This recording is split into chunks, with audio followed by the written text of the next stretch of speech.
more kanchong. I go live already. This one end stream. Oh, you go live already. I live already. How come I cannot don't see see the You picture? cannot see anybody. It's blank. Oh, there we go. Oh. Yeah. No. Must wait lah. Okay, ready? Wait, Wing, remember the wing. I go Okay. full panel now. remember to unmute us. Mute already. Okay, go. Mute. Okay. Hey, where's my cow horn? Hey, right from me. Okay.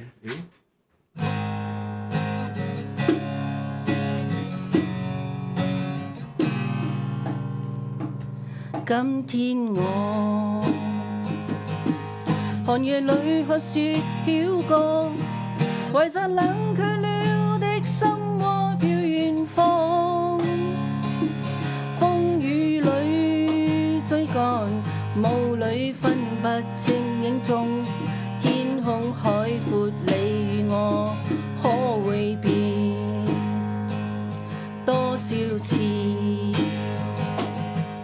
迎着冷眼與嘲笑，從沒有放棄過心中的理想。一剎那彷彿若有疏失的感覺，不知不覺已變淡心裏愛。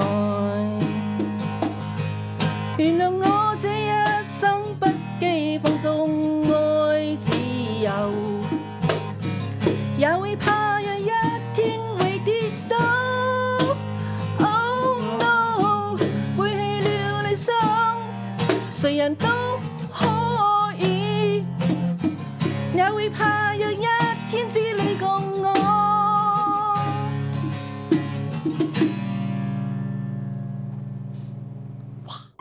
I really don't feel good right now. This is getting a Is anyone here? What did you find? You are listening to Supernatural Confessions.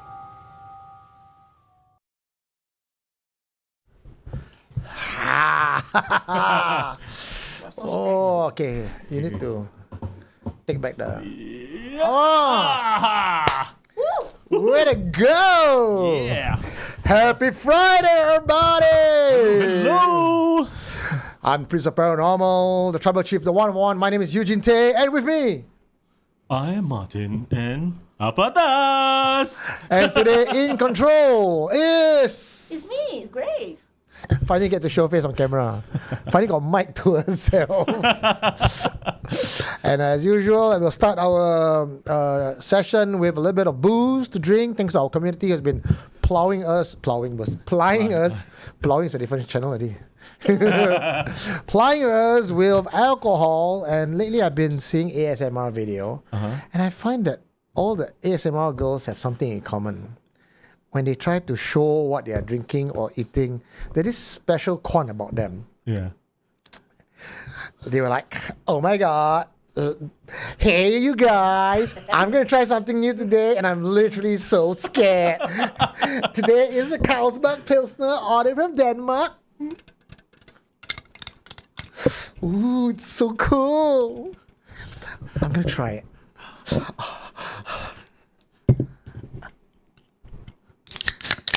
Oh, this is so awesome. This is probably the best beer in the world. We are not sponsored by Carlsberg, though we should be. But anyway, if you are any brands out there looking to get in touch with us or want to speak directly to the SC community, check us out. Call us at 988-69859. Or you're a fan of the show and you just want to take part in this amazing live show and, and find out what is in store for you, go and check out www.supernaturalconfessions.com. Our SCU passport is now live. Yeah. So go check it out. Start your account as fast as you can, because for the next 90 days, anyone who starts the account will be considered an alpha pioneer. Why alpha pioneer? Because we're literally at the alpha stage of our development, and it just gives you that achievement right there that cannot be erased, where you can flex to your friend years from now that you were there when they started. Yeah. Of course, there's all those pioneers who were there way before SAU started as well. You guys, I have a special place for you. Just have to email me or WhatsApp me. You have my number. You probably have my number already. And you get a very special tag. All right, that gives you a bigger flex. Like, I've been there before COVID-19. I've been there during the TMO era. You know that kind of thing. Yeah. So the entire point of the SCU passport is really to reward the community, and because you guys have been with us for so long, you guys been like you yourself, right? You've been first an audience, a Patreon, and then now you are here. Now I'm here. Yeah, I don't know how, but yes, I'm here. Oh man. How time flies, man. I think it just felt like less than a year that I met up with you. Yeah, it was, I think, in December last year. Was it? No, it was November. Yeah, it was November. Almost one then year. after I went overseas, and then I came back, and then Yeah. Before that, he bought the bracelet first. Yes. Yeah, the love and light bracelet. Like, oh my god.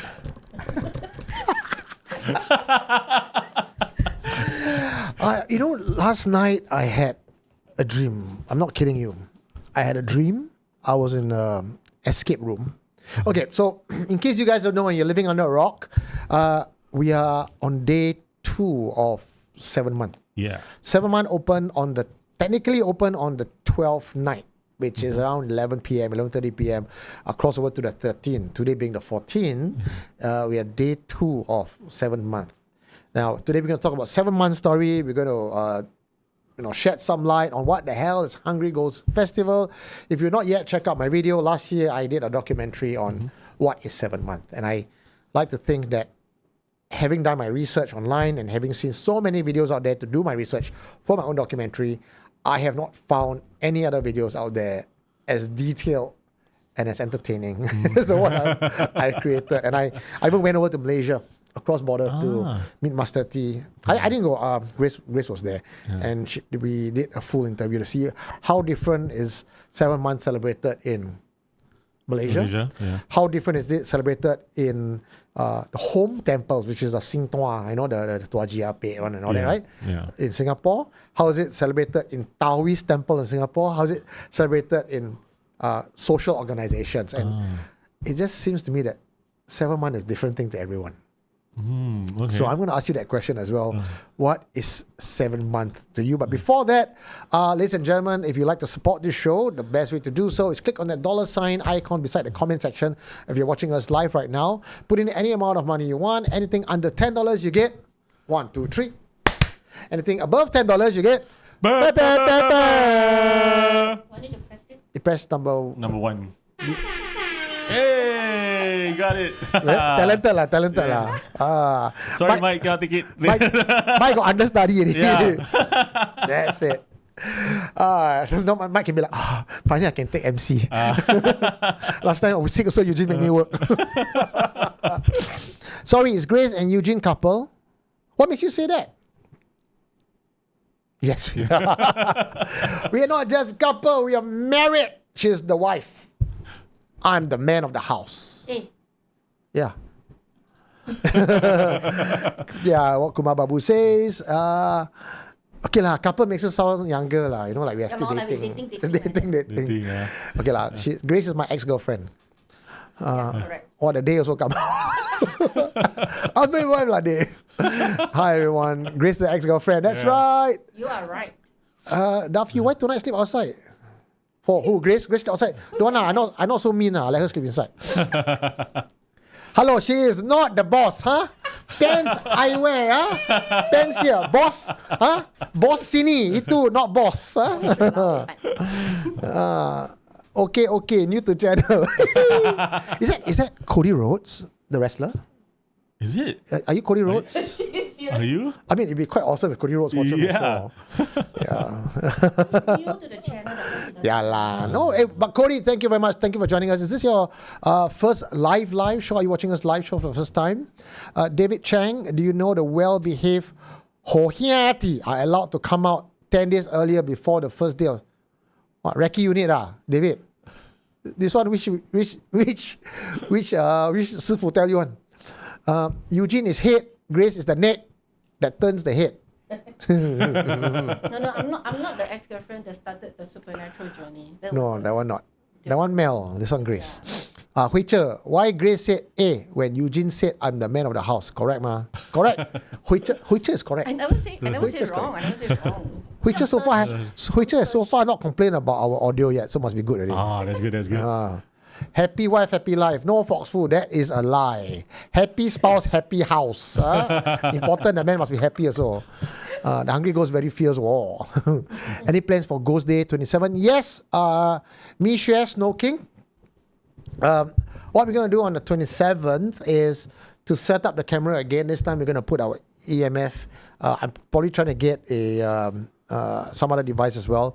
We're going to put a haunted doll here. And we're going to turn on the screen, put it onto document mode. Put our Ouija board there and see if we can capture anything. And I no promise, but I do really want to.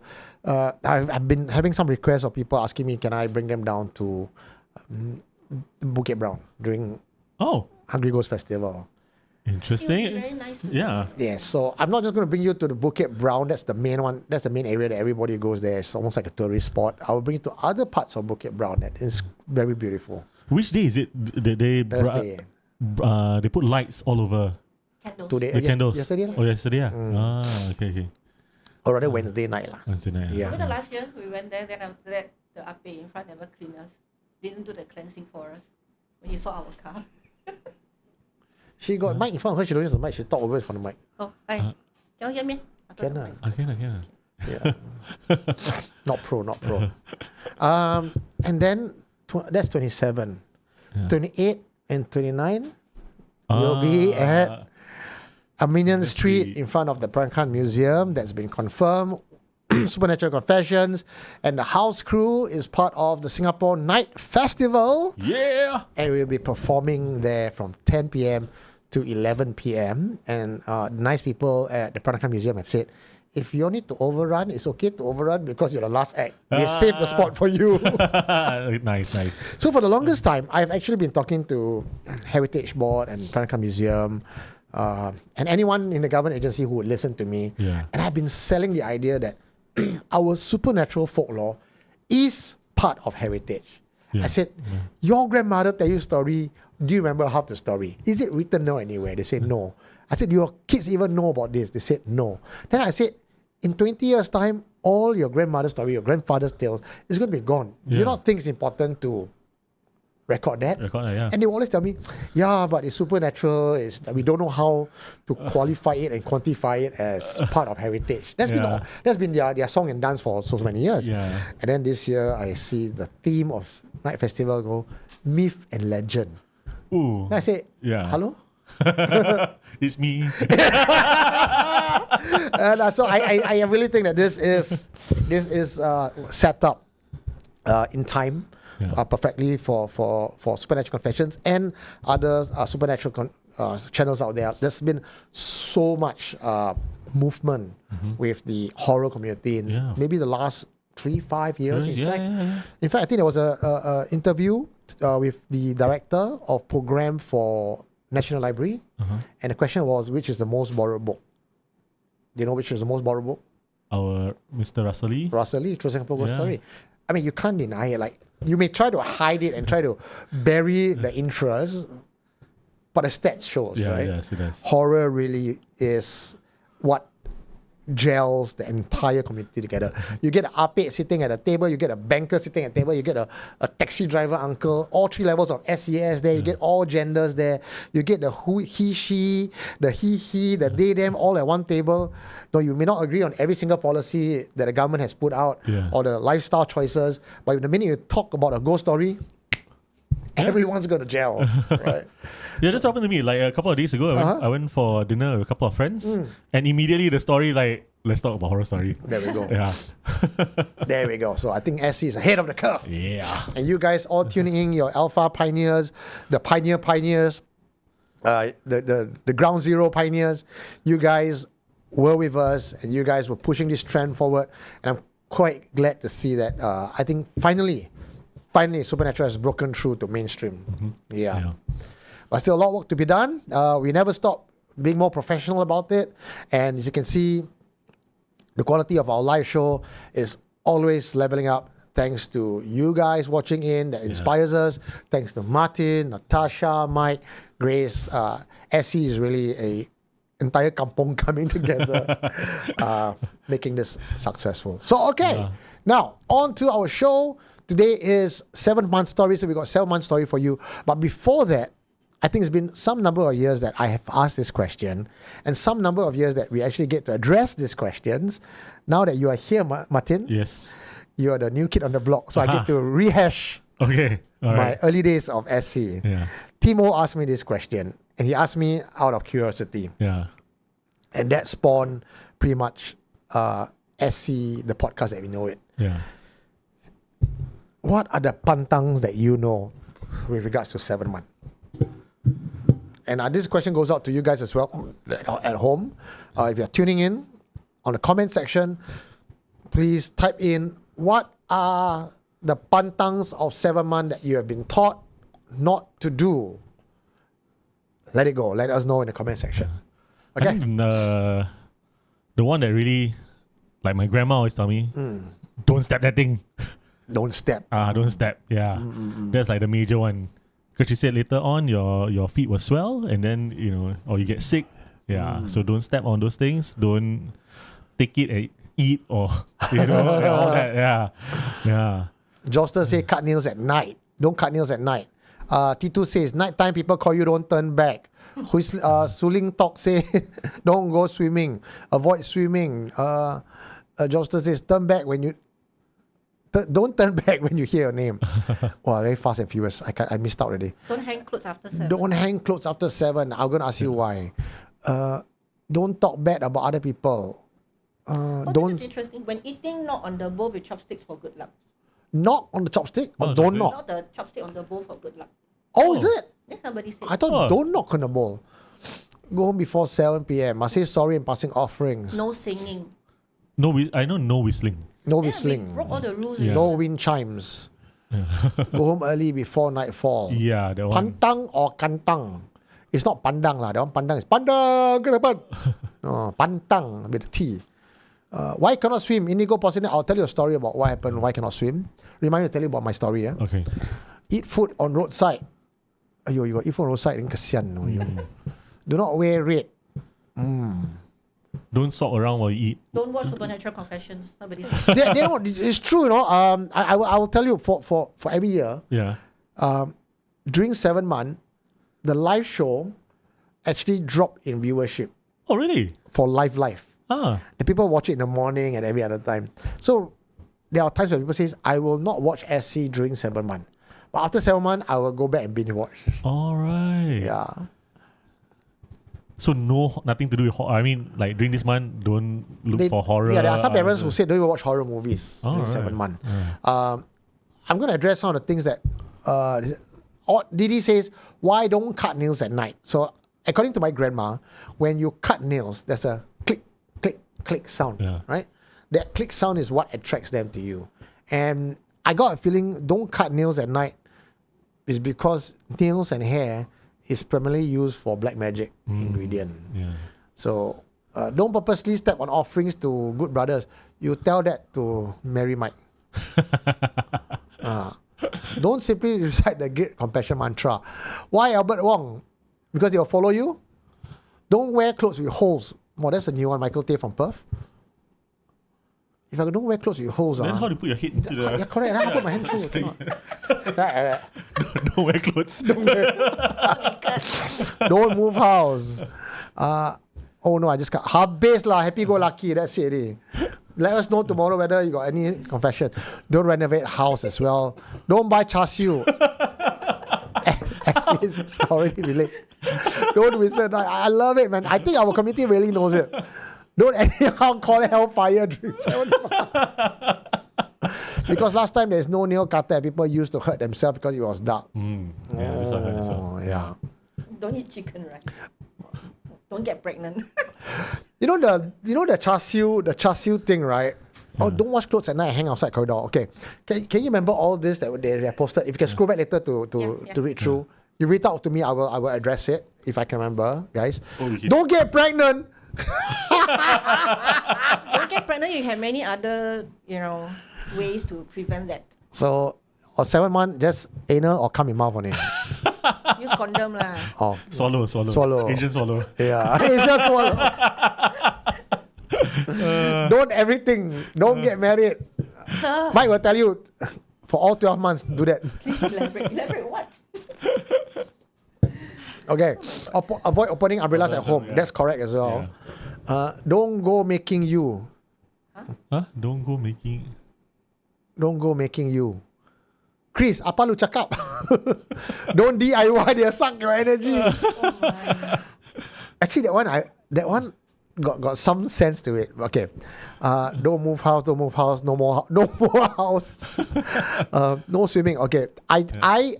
There's so many different, as you can see, the pantangs really goes up fast and furious. And I'm very happy that our community is able to survive. You guys know your shit. It's very, very proud of you. Let's address a few things first. Which one you want to talk about? Or which one, besides this, are there any more that you know that you have not I think appeared they've on this? already said a lot of the ones that I know of actually. Yeah, it's very common thing. Like my grandparents, my late grandparents would tell me that. Yeah. So which one you want me to address first, or is there any questions? Is there some questions that you want me to cover? Actually, the one about the don't go out in the evening After 7? after 7. Yeah. So on normal days, Yeah. in the kampong era, Yeah. you are not supposed to go out after 7 anyway. Yeah. Reason for that is after 7 is a time for the Malay call Maghrib, right? Yeah. The turn of the time, that setting sun, that 7 to 7:20, that yeah. turn is the darkest hour of the night. Yeah. The Angmo will tell you it's 3 a.m., right? Yeah. Now we know, Conjuring is 3 a.m. But I understand that back during those days when the street lamps were very dim, there was no malls open 24 hours. Yeah. After 7, all indoors. And your kampong will be surrounded by plantation, which is total darkness. Yeah. And that's where the stories of Pontianak comes about, Pocong jumping around, the Orang Minyak.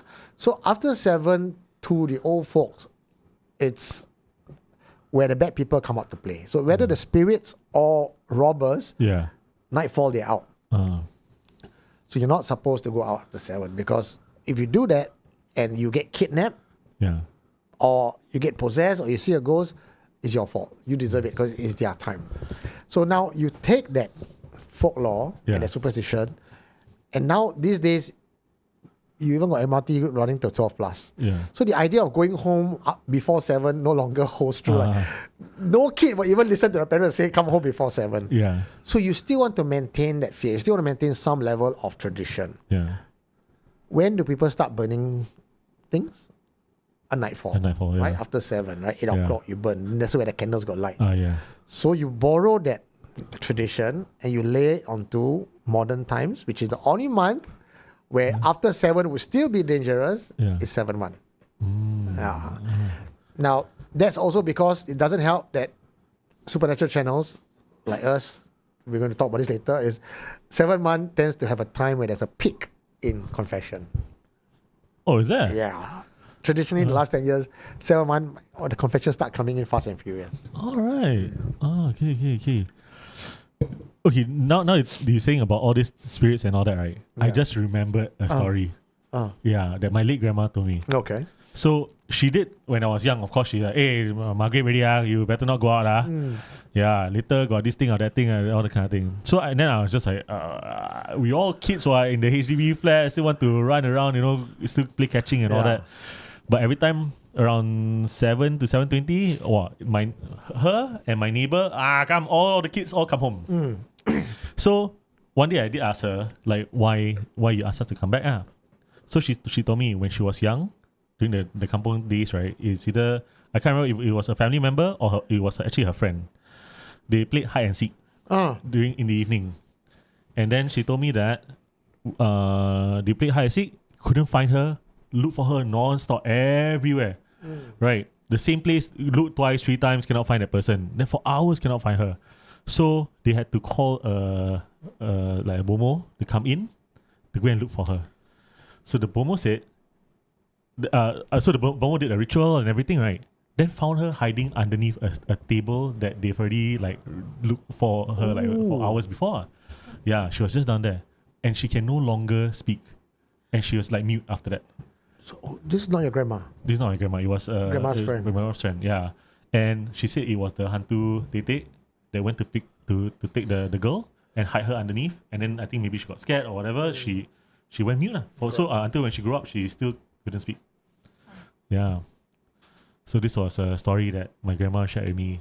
Yeah, and told me that's why you should not go home go out at the time. Yeah. Great, you were born in Kampong, right? You were from Bahau, right? Malaysia. Yeah, I was born in a kampong. Do you have any Kampong stories for us? Your I settlement? think my childhood, right, was between Singapore and Malaysia. Of course, during then living in my kampong, I don't recall celebrating the 7-month festival. But in Singapore, we do, and it's a huge festival back then. Talking about the early 80s, right? And was living along Clarke Quay area where the warehouse The was go-downs still- and all that, yeah. it was still used by the residents over there. So we have big celebrations, big tentage, all the opera and all that. But I think I was too young to even know any ghost stories back then. But there was also no pantang for me. I was allowed to just gallivant whenever I want. Oh. Yeah. Wasn't told to not do anything or avoid anything. You know the big joystick? Yeah. Oh, Then they yeah. have like little figurine. Yeah. I will Yeah. go and yank it up. Ayo! And then the little flags, right? Yeah. There's this triangle, little flag that I'll just play lah. But nothing happened lah. It's okay. You know, sometimes I think when you are not aware, like entirely Innocent. right? Yeah. Not willfully naughty about it, like innocent, see flag, play flag. I think that's They close one eye, is it? This kind of thing. yeah, I think so. You know, like Yeah. it's not fair. It's not fair that you kena something for not knowing. But I think it's a celebration. To them, I think it's a happy occasion. They are happy to have children running around, celebrating together with them instead of fear. I think the fear comes much later in the 90s onwards. There's a lot of movies and stories and all that.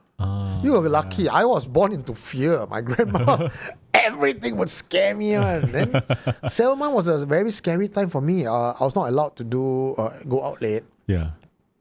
I had to avoid. So I was told that, I mean, just imagine a child's mind, right? And they said, you don't go there. People burn paper, put food. And in the 80s, in the decade I was growing up, in the 80s as a child, every neighborhood was very colorful. I had a kertai. I multiple kertai in one neighborhood. Oh, yeah. The basketball got one kertai, the CC got one kertai, yeah, got one kertai. Everyone was like kertai. Yeah. And the entire row of the HDB, those were HDB days, like very long one, right? Yeah. From the one end of the car park to all the way to the end, right? You can got food, Yeah. and it's just there'll be ashes all over the place. It's a different time lah. Yeah. And I was told never to go to the area where they are burning. So I had to detour by the back and go up because in my mind there'll be like ghosts sitting there eating, squatting by the. Oh yeah, same. Yeah, I heard that before. Yeah. But that's because the adults tell you Yeah. and planted the fear in you. Right? Correct. Now I'm not so obviously lah. I mean, as an adult, knowing what I know now, I'm not so scared. And we have a DPS flyer. 1, 2, 3. You need them. Hi, Can Martin saw you you last close night the- at T1 BK. He saw you at T1 BK last night with your family. Oh, Hey, hi. You should have said hello. Ah, Yeah. no, I was never. sending some family friends over. They were heading back to the UK. Yeah. Should say hello. So hello to you. apa atas? Apa das? Anyone experienced staying at SLA rented colonial house? Not. I saw above there was someone said they went to a chalet and they tried to bully a girl. The girl ended up to be a hantu. Then one by one got possessed. I lost that. I think it's one of the above. I cannot find the. Never mind. If You want me to scroll up? it's quite far back, I think. This time there's a lot of comments that I missed out. Well, last time block catching, yes. Block catching, right? Yeah. Ketai. So we also got all the seats here, empty seats. You all put your bag there, the ghost cannot sit there. But you know now Okay, Ketai, never mind lah. they Go back don't down, go follow back the down. rule.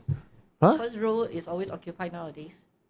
Nobody leave an empty row. No, because they have a table. Oh, there's a separate table. Yeah, so last time the old Ketai, they leave entire front row. Yeah.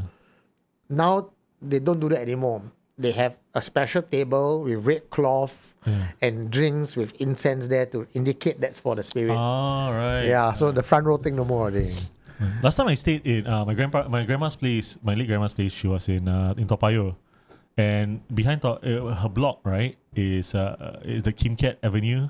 So there is that like open space, right, and that's the open space always have like the Chinese opera and all that. And then sometimes they do tell me like, hey, don't go and sit at the front row. Yeah. Then I got one friend. Remember I told you, I think last time I got one younger one. My neighbor. He was like, hey, got people? Why you got people sitting there? What? Why you all cannot sit?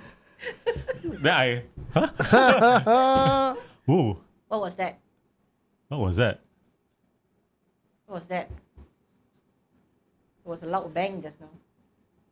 Yeah. Ooh, my hair's steady. Okay.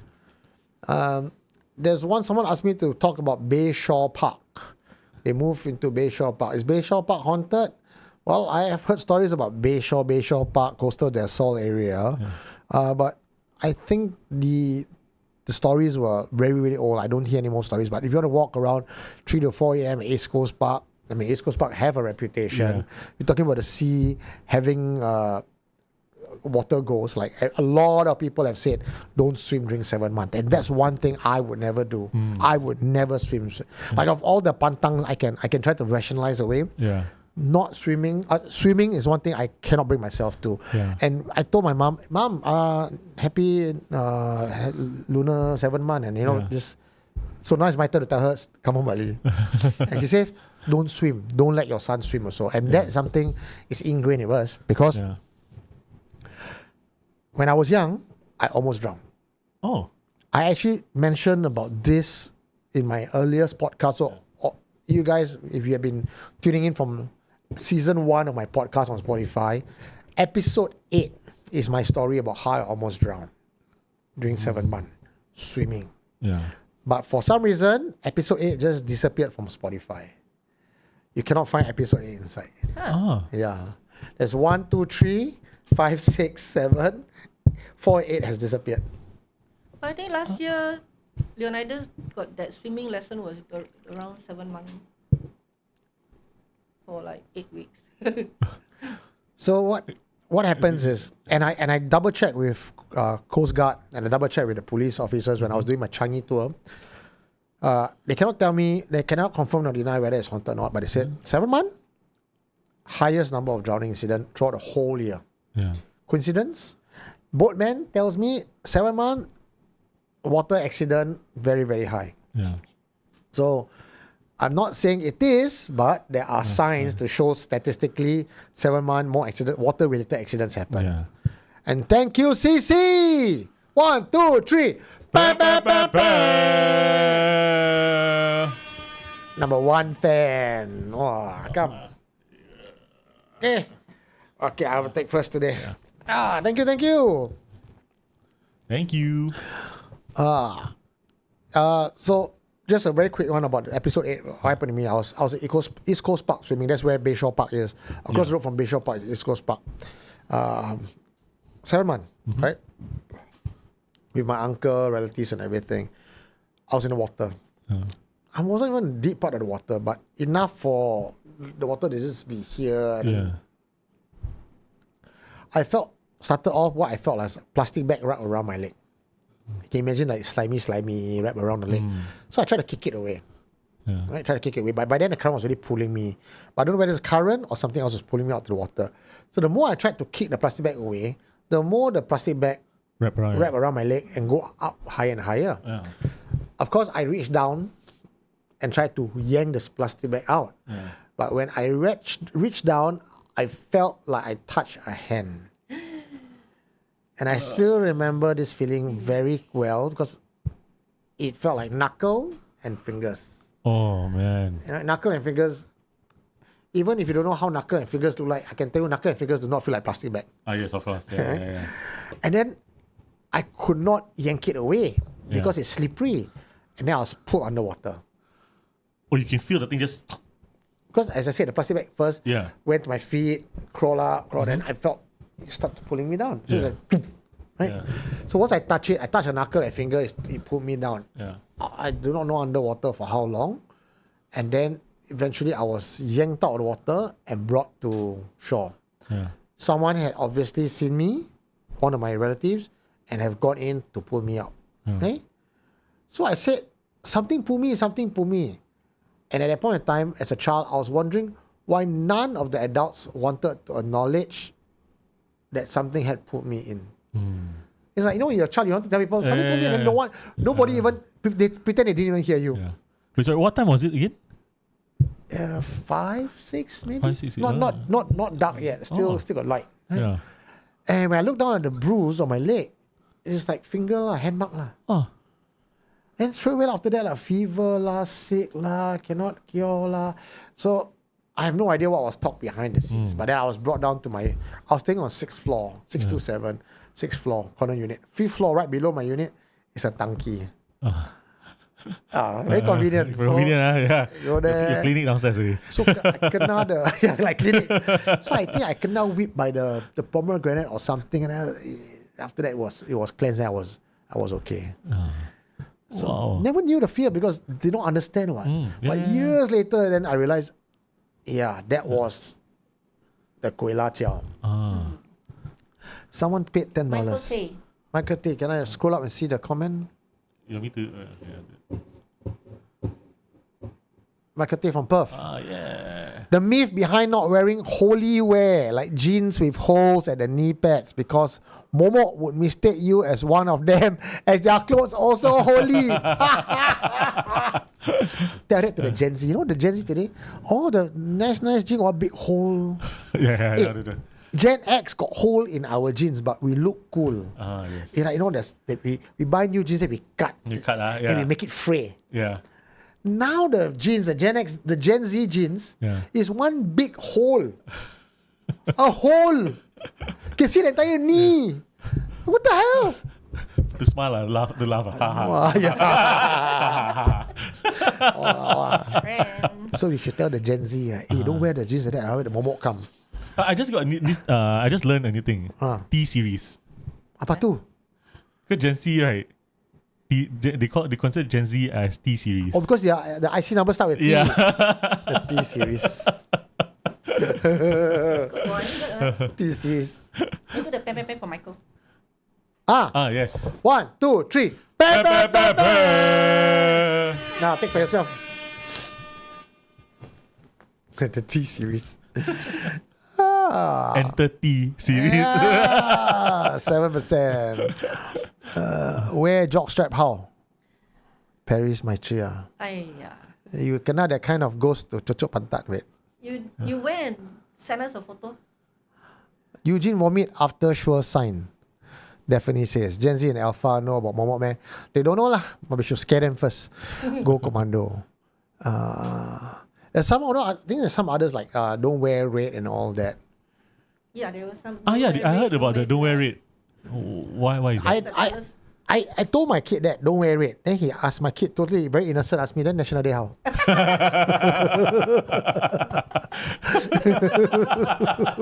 That's a good one.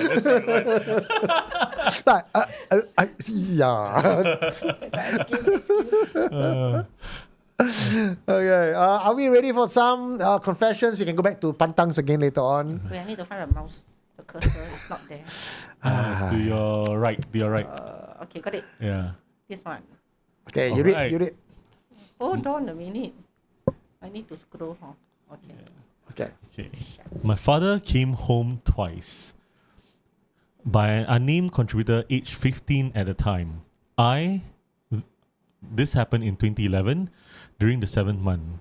I was 15 then, and on school days, I usually came home in the afternoon and took a nap. At around 6:45 p.m., I heard a knock, and I saw my father came into the room. He asked if I was hungry and said we could go out for dinner at the coffee shop. There was nothing about the exchange that made me question whether it was him.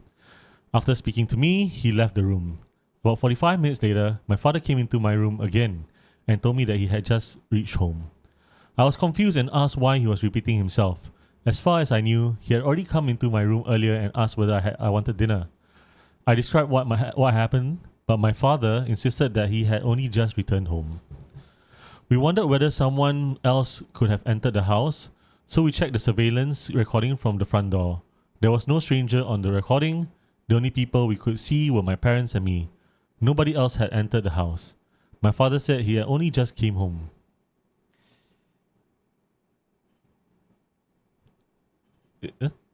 Wow. Is that it? Yeah. Oh. The end. All right.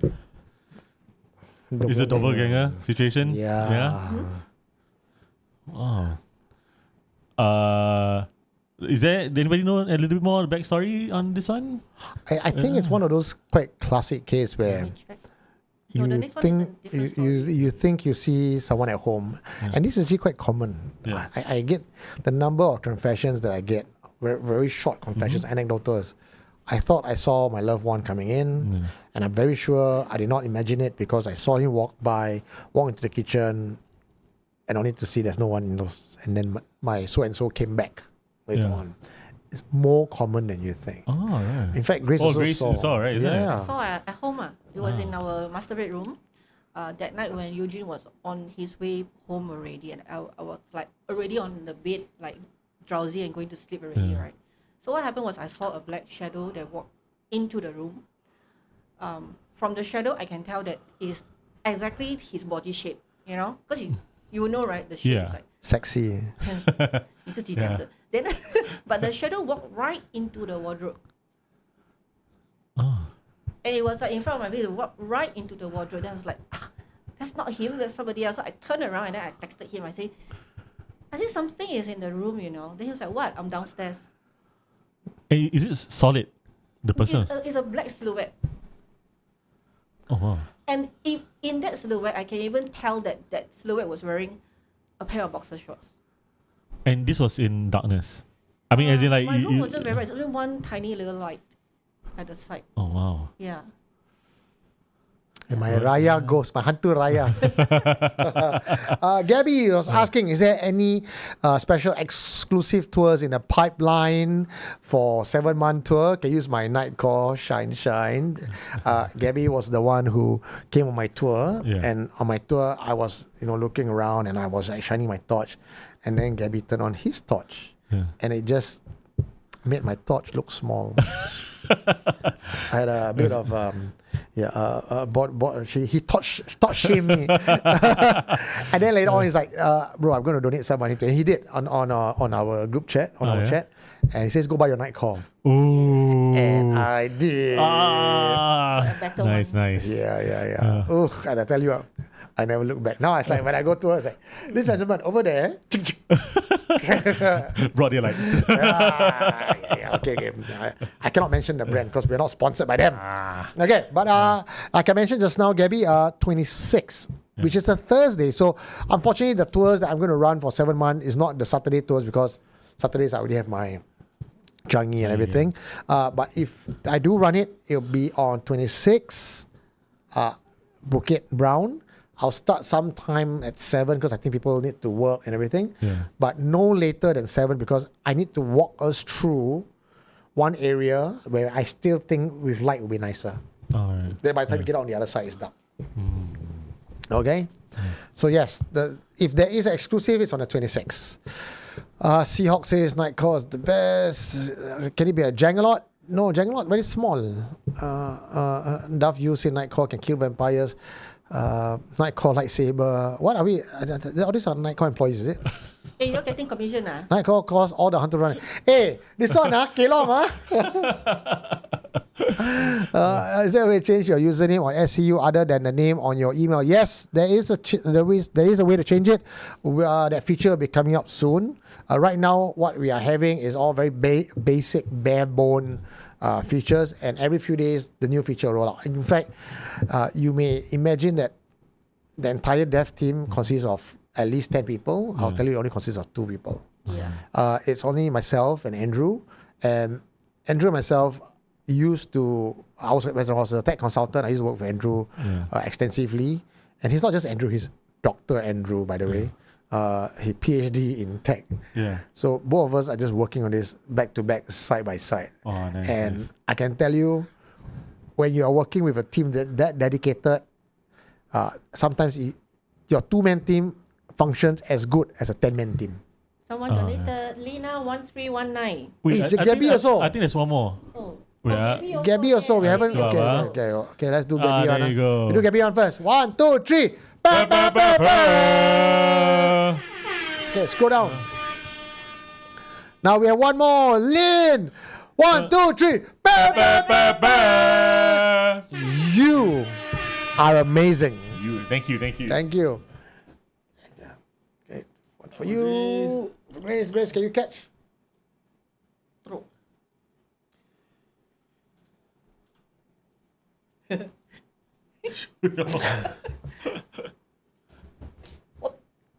got it. Thank you. Somebody asked how much is the Bukit Brown walk? All my tours are $89. 98.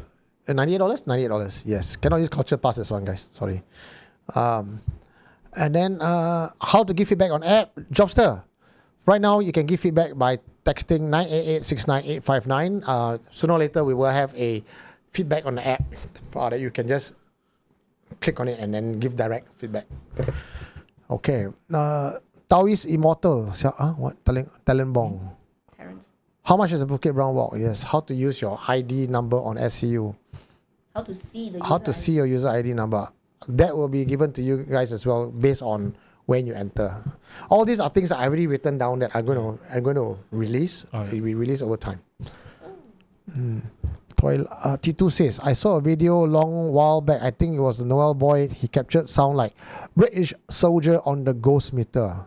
Oh, we're just talking about Noel boy just now. Yeah. Ballsy Jelly. Hello, I lost 2 of my most beloved in 6 months. My mom 3 weeks ago. I'm so sorry, Ballsy. My only parent and my grandpa who was like a dad to me. How sure are you that there's an afterlife? Truthfully, not just to comfort me. Ballsy, I think that answer, it's not an easy one to answer. I think that's a question that you will get different answers from 10 different people if you ask them. I think I'm going to give the mic to Grace and Martin to also answer this question. But to answer your question as honestly and truthfully as I can, and this is something I subscribe to and I believe in it, I believe there is a life after this. I also believe that in some of my out-of-body experiences and meditation work, I've gotten glimpse of what lies beyond this earthly realm. And I can only say that some of the books are true when they say that the world beyond ours is much more beautiful. Call it heaven or call it different names depending on your religious background. Where you're going to go depends on your actions, your merits of this life. So if you're a non-believer, you don't believe in heaven or hell, you believe that there's nothing after death, then there is nothing after death for you. If you subscribe to doing good and that there's a heaven, there's a samsara, there's a nirvana, then there is that path for you. And where am I going to go after that? I have my preference and choice. I think I know where I'm going to go. But to answer your question, for your mom, your dad, do they have a religious background? Do they subscribe to anything? Have you spoken to them when they were alive? Where they think they're going to be?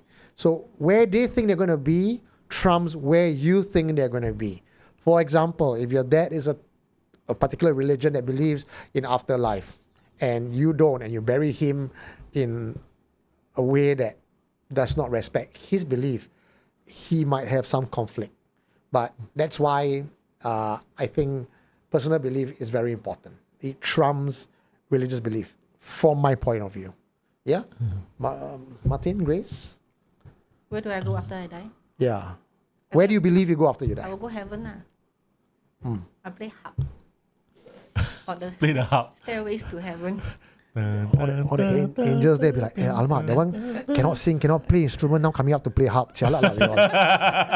Heaven will be tone deaf. But I don't believe that there is a heaven. I mean, I'm a Catholic, right? So I subscribe to that. And I believe that in this lifetime, wherever we are, it's never a goodbye, but see you later at another realm.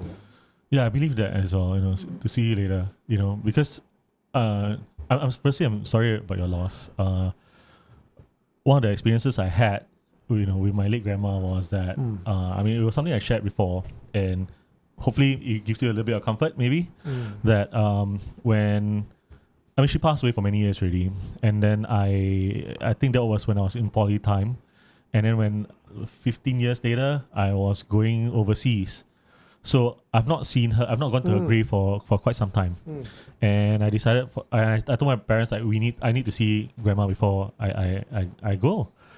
So the day that I was gonna leave for London in the morning, we went to the cemetery, and then we scattered flowers all over her grave, and I said, like, it's a bit quiet today. It's very peaceful today, the cemetery. And then when I went home to pack my things.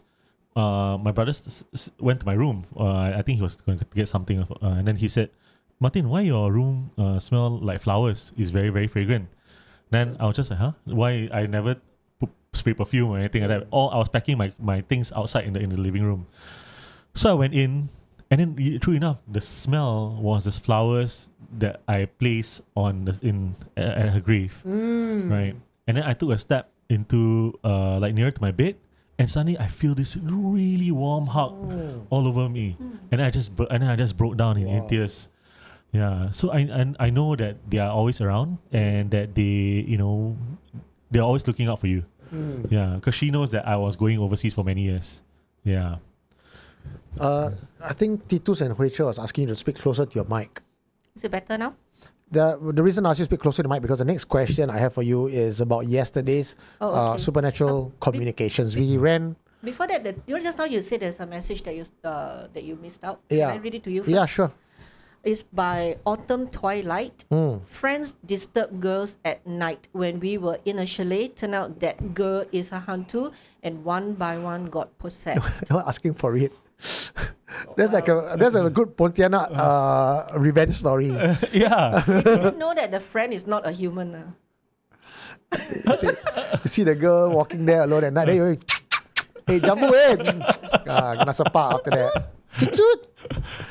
Yeah.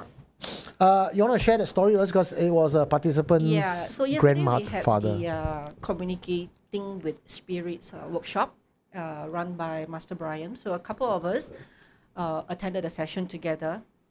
So during the session, we have 3 parts. Okay, the first part would be like sitting down, understanding how communicating with spirits, what are the differences and all that. And then we broke into 2 different groups for isolation. We went to different rooms, to 2 by 2 we went. I went into the reading room with one of the participants, and in less than 2 minutes, she was calling out to me. She was like, Grace, you can come over now. Because we were supposed to feel whether there's any difference in energy. Yeah. But it was in total darkness. So I went over to her. I was trying to feel her, right? And I couldn't find her. I was like, where are you? I cannot find her at all. She's not sitting up. She was actually being pinned to the ground flat, and she couldn't get up by herself. Oh, wow. So according to her, she said she felt there's a lot of people pressing her down, right? So Master Brian came in and said, okay, let's help you get up. So we held her, but she couldn't sit straight. She was swaying and all that. So we cut it short because it was really affecting her a lot, right? The minute we walked out of the room, then she showed me her left arm. Yeah. It was burning red. Wow. So maybe it's because she got sunburn or what, right? The color change or whatsoever, right? We touched her arm, it was burning. I couldn't explain that, but I think, that's how the spirits communicate with us yesterday. Then we went on to using the Ouija board to see if we can get any messages since they are really active last night, right? So we sat down and 4 of them put their finger on the planchette. I didn't. I took video of them doing it. Yeah. Every time a question was being asked, the planchette moved very quickly. From left to right, right to left, going to different letters. The same participant who had her arm burning hot earlier, right? Yeah. She said the initials that were on the board were the same initials as her grandfather, who just passed away and haven't hit the 49 days yet. So we went along with it and asked, is there any message, from this grandfather wanting to pass to her? And she will ask a few more questions. And it was tricky. Apparently the message was, he's worried about the grandmother who's still alive. And there's some money that is hidden somewhere, right? So now it will depend on whether she can find the hidden money in the kitchen or not to prove that point. So when we were trying to send him off, we said, do you have any last message for her lah, And the message was 3 letters, UTC. And we all understood instantly. Universal time. Take care. Or you take care. Oh. Yeah. Then it became a bit emotional after that. The atmosphere was a bit emotional after that. So if you ask me, does our family members, when they passed away, do they turn into spirits? Do they hang around or even go to somewhere? I would say yes. Yeah. It's just that whether we have the opportunity to be sensitive enough to able to communicate and receive the message from them. Yeah.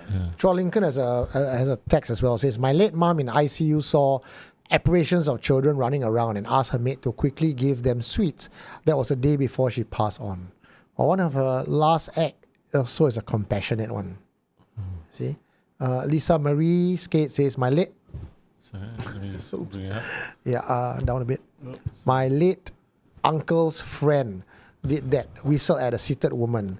When they were teens, he went up to her, sat down beside, and she turned to him. He was stunned and ran away. Had high fever after that. Lisa Marie, long time no see. Was Lisa Marie was your uncle's friend? Did the incident happen at Changi Village? He see a hot woman, he sat down beside her. Then she turned, hello abang. Dengan bola-bola sekali. Oh, maybe that one not Pontianak story lah. That one Bapok story. Ballsy Jaylee. I smelled my grandpa's cigarette. Distinct smell woke me up. I asked both for advice last night. And one related document fell off my desk. Just sharing. Maybe coincidence or grief, but I don't know. Ballsy Jelly, if you ask for advice and document fall off, I'm not taking that as coincidence. I am telling you 99%, I'm going to pin that to the supernatural. Now, Jonathan here, you cannot see his off screen.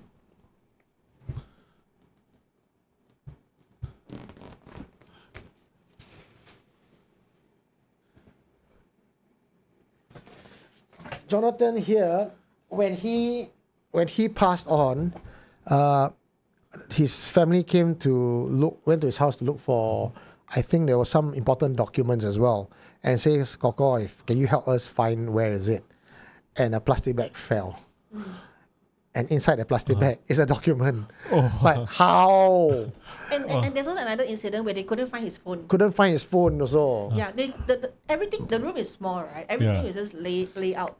But no matter how they turn left, right, center, they couldn't find the phone until they asked him, can you just show us where the phone? And the phone was just on the table. desk. Yeah. Oh, wow. Yes. Yeah. So I do believe that your document fall, it's not coincidence. And also the one, if you remember housekeeping, this was before you guys arrived. Yeah. When John passed away and Belinda was passing a message to me, that very special episode. She was supposed to pass me a message. And then she didn't pass me. Because she did not know how to handle it, right? And then she kept the message in her for some time until the following week. Then that week when she ran housekeeping with me, she told John, I will tell Eugene a message. But when she started the show, she didn't tell me. Midway through the show, a whole bundle of bag from her cupboard fell down. Yeah, then she's like... Oh, this one, at that point in time, she was doing live from her place. Live from her place. Yeah. It's like, I will tell him later, Ken. You wait. I remember watching that one. Right? That one, Yes. yeah. So Ballsy, if you're asking for advice and something like that happened, go and look at the document. I think there's a clue there.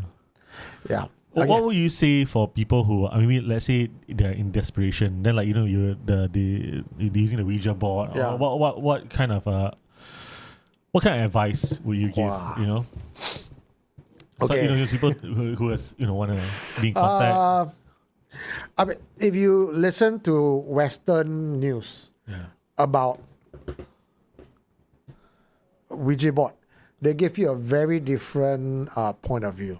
But we'll take that question after the next confession. Let's do one more confession first. Okay, all right. Then we'll carry on with this.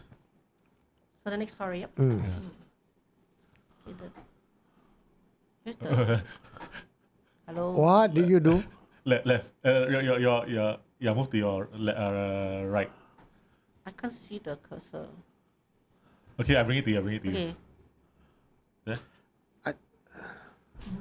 I think our screen is gone. No, it's once she. Oh, I see. I got it. Yeah. Okay. Yeah, but our screen is not. Yeah. You see, this is the YouTube video. Okay. Yeah. You. Oh. You want the next story, is it? Yeah. You want to say yeah? Yeah. Go help her. Oh, I think. No.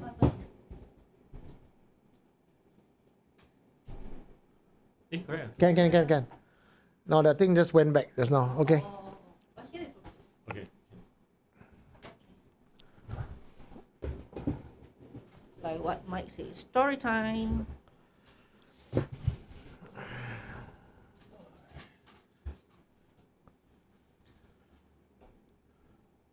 Okay.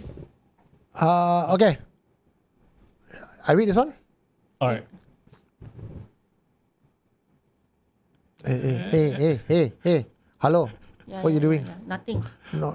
There's not nothing. There's a lot of things. So the cursor, I see the cursor there. Okay. Come on, Mike, Martin, help her. Okay. Hold on. Give me a second. Don't touch anything, huh? Yeah. Okay. Okay. I'll give you back the cursor. There you go. Okay. Okay. Yeah. Nope. Hey. The Handprint in the Bathtub by Grandma Tan. When my children were between 5 and 7 years old, they often stayed at my place during the school holidays. They loved playing in water, so I had a built-in bathtub made in a master bedroom toilet, especially for them. One weekend during the 7th month, they came over as usual. My granddaughter filled the tub with water and climbed in while her two brothers were still getting ready. I left the master bedroom for a short while to prepare towels for them. Then I heard one of my grandsons shouting for me. I rushed back into the master bedroom and saw my granddaughter struggling in the bathtub. At first, it looked as though she had developed a leg cramp and could not get herself out of the water. I reached into the tub and tried to pull her up, but I could not. I kept telling her to relax and not to pull while we tried to get her out. Eventually, we managed to lift her from the tub.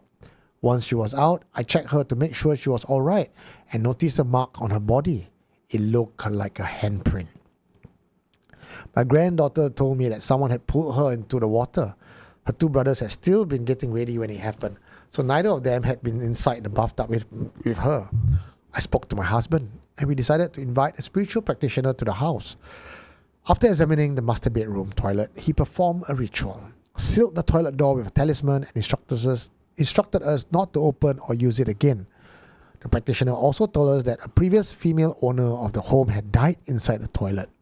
I had no way of knowing whether that was connected to what happened to my granddaughter. From that day on, the room was out of bounds to everyone until we moved out. Wow. Wow. Serious, man? You all let the ghost win, ah? I think Raven I try, SG. Hi guys, damn, I'm 1 hour late. Hiya! Any updates from the overnight CCTV? I think housekeeping will tell you. Yeah. There's a bit of things, but nothing that exciting. Like oh my god. I think the exciting one was the day after, isn't it? When What Master happened? Brian was in Oh, the that one, room. the one she Yeah. told on. Mm. Yeah. Okay. Wow. See, water tends to be a good conduit for spirits to attack. Yeah. Oof. Even the bathtub. No, Raven, we're going to talk about it next housekeeping, which is Tuesday. Yeah. So tune in on Tuesday, not rewatch. Or tune in on Tuesday to watch. Well, you can still rewatch the Asian swallows and all that Yeah. for good laughs. Housekeeping is. Suling was telling me, hey, your show now less and less scary now become more and more funny. More entertaining. More entertaining. I love two of the roles and couldn't decide, so I said, help me decide. I thought it was more than a coincidence, but I also think I'm overthinking. Okay, maybe. I mean, if you think so, we're not going to change your mind. Water in, yeah. In the movie Constantine, he uses water to do a few. So water. Blessing also use water. Yeah. What's the one you use? Baptize. Catholic. Baptize Also use water. Yeah, Yeah. water is like a form of like cleansing and removing your bad stuff, negative things. I do my pancha kosha, also use the seawater. Dunk people in water. Oh. Or the holy water, water. like this one. Yeah, this one holy water. Good leh, this show entertaining for our brothers and sisters also. That's true. Susie and the Hiatis, that's like a nice band name. Susie and the Hiatis. Nice. Yeah. Okay, so back to the topic about Ouija board. Yes. I view the Ouija board no different from how I view the use of pendulum, the use of dowsing rods. These are all channeling tools that allows me to, I mean, some people can say it's your innate ability comes out. Some people say, oh, the angels around you use you. There's so many different variations, right? Yeah. I would definitely not advise the lay people without prior knowledge, without mentor, without spiritual practice to use any of this, because you'll be the easiest target for any spirit nearby to try to con you. Yeah. And he's like, wow, my thing is moving. My angel is talking to me. They're sure. The spirit there, like, why not, right? Yeah. So generally, I would not advise it because you just don't know what you're calling. Yeah. But if you know what you're doing, then I do see this as a channeling tool. Like when I was, my very first time when I played the Ouija board, I was so scared of Ouija board because I grew up. Yeah. But then again, when I went to UK, where you were from and all that, they had this Ouija board thing. They were like, oh, the Ouija board is the work of the devil. This will bring you to the underworld. The demon will, what the hell? So when people put their hand there, it's like, oh, things start moving around, right? Yeah. So I also put my hand there. And they also put their hand there, like 2%, right? Yeah. Mine never move. So I my first time never moved. So when I did again with Murali, because that time John just passed away, it moved. Yeah, but I did not get any proper reading. Yeah. So for me, the Ouija board has never been a successful channeling tool for me. I see.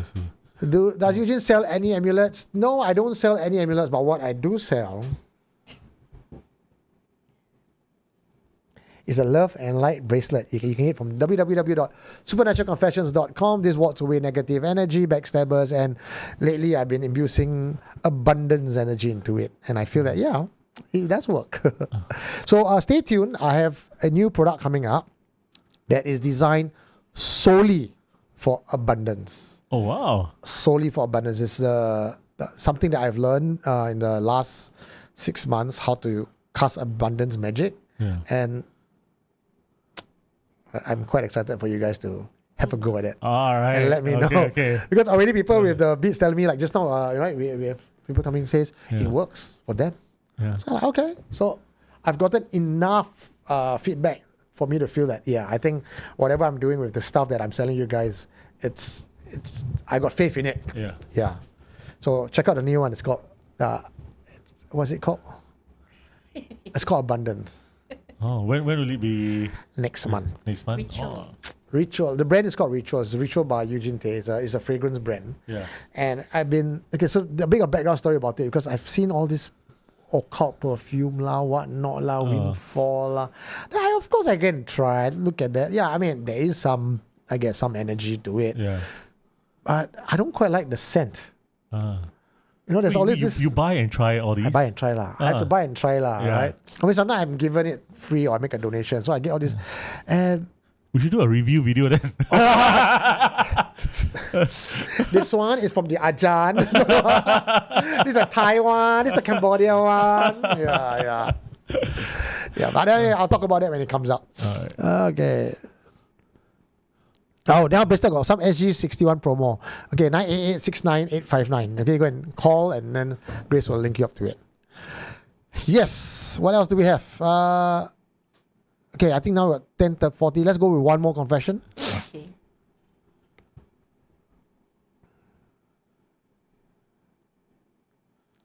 You want to read this, Grace?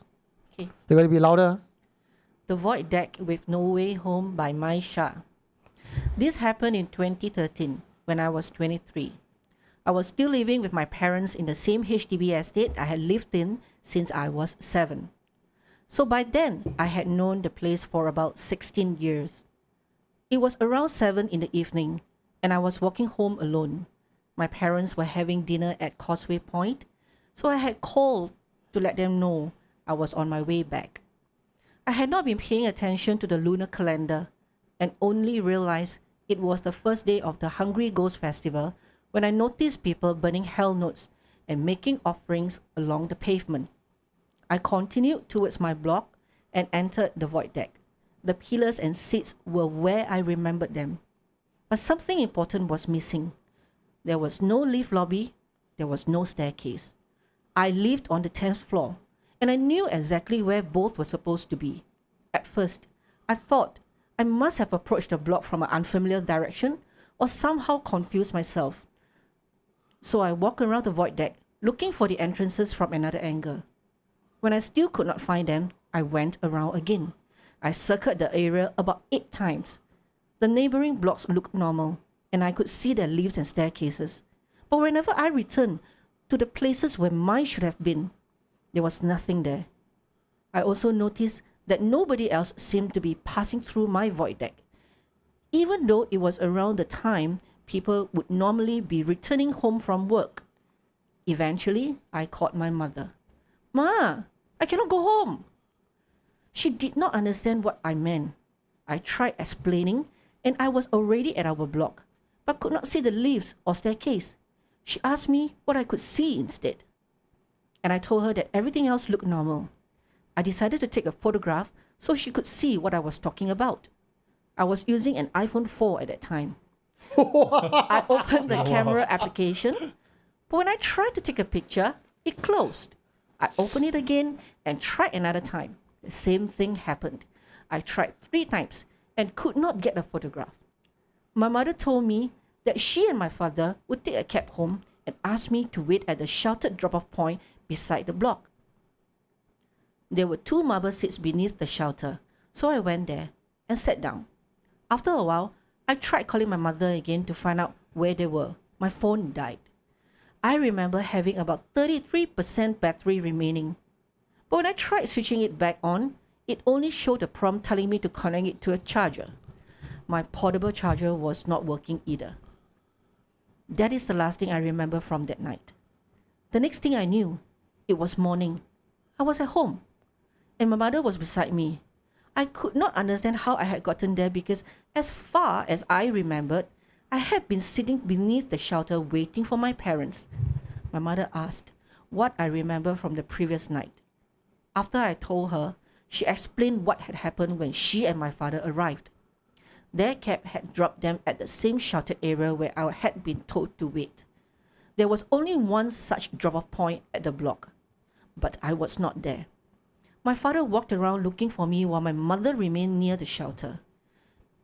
As she became increasingly anxious, my father told her to sit down and recite verses from the Quran to calm herself. She did. Afterwards, she looked towards the shelter area again. This time, she saw me. I was not sitting on either of the marble seats where I remembered waiting. I was sitting cross-legged on the floor, my back unusually straight. My mother found this particularly strange because I normally slouch when I sat. I had been carrying a tote bag that evening. According to her, everything inside had been taken out and carefully arranged on the ground in front of me. Among the items were 2 cigarettes that had been lit and placed with the rest of the arrangement. To my mother, the whole thing looked like an offering. I was murmuring something beneath my breath. She could not understand what I was saying. My mother called my father over. He picked me up and brought me home. I remembered none of it. My last memory remained the same, sitting beneath the shelter, waiting for my parents to arrive. Clearly, Didi Tuko, Kumar Babu, Game Bread, Michael Tay, KL2849 are all very lao chiao in SC. Because I remember these confessions too. I think this is about 3-4 years ago. Many years ago. Ah. Yeah, by Maisha. I remember this story. I think it was Jonathan and me. We were reading this up. And yeah, it's so because I think I know who Maisha is. Like, she gave this confession. Yeah. Like what I think people mentioned, she kind of was between dimension. Yeah. And What was what that, 2001, like 20 odd years ago. iPhone 4? iPhone 4. Yeah. Yeah. But you know, the entire takeaway about this, what I want to really find out is who's your telco service provider. Can call from the other world, no? One phone call and that was it. Oh, you get your one phone call. Yeah. Wow. StarHub, is it? Singtel. Yeah. Do you know if anything happened to her? No, again I like don't that? remember after that. I mean, like, I also totally Yes. forgot about this story until I just heard it again. Yeah. So, Mike is actually our SC librarian. Yeah. And he has the honorable task and also the unenviable task of having to catalog and put all SC's confession Yeah. into a library. Like, he Yeah. will extract the audio. Because back in those days, I don't have even a text. I don't even know where I keep the text. Yeah. Or it'll just be audio version. And some of the audio versions are now disappearing on Spotify. So he's extracting them, putting it into, now with help of AI. Yeah. And so when he finds something nice that is from years back, he will take us down memory lane. Ah. Yeah. Yeah, now got AI make use of it. Yeah. It does sound like she goes into like a different world altogether. Yeah. Is it because of the location that happened, or is it because But of usually her? when we say that people go to the cross world, right, we all don't have any evidence that the world is crossed. It's just that we go there, we appear back. But in this case, she was somewhere else and she could vouch for that. She couldn't find a way up. There's no lift. And I can almost imagine that's how ghosts would come to a place. They would come to a place that's familiar. Yeah. They're stuck in a place because no doors out, Yeah. no lift up, no staircase. Place is familiar, but I cannot reach anywhere. And it's like calling out for the mother, calling out for the loved ones. That's like how ghosts are in the other realm. Yeah. But in this particular case with Maisha, she also have her father and her mother as eyewitness, seeing her under the void deck, yeah. sitting up, back straight, all the items up, and 2 cigarettes there like offering. Yeah. So- This one is not really explaining the story. That why is that, like, why is she in a trance, and apparently like doing some offering, laying her I wonder if things she out. offended somebody and then she offended a spirit or something. I And have then no her idea. own spirit went somewhere else. Yeah. And somebody take over her doing No, but the body didn't. Again, I don't know. But if someone take over the body, there was no evidence that the person that she was possessed and doing something else. maybe a very strong master took over her body to do some. The more I hear all these style of stories, right, it can just keep going back to like the Matrix, in which it's just like, did she go? Because it's like she's explaining that she went to the there's no staircase and all that. That means The something. bedroom. Yeah, so something has already like kind of reshaped the, the place. Agent Smith. There's one movie, right, about this lady. She killed everybody at home, including her children, and then she killed herself, and then she kind of don't know that she was already dead. But everybody is as per normal in the house, like the daily life and all that.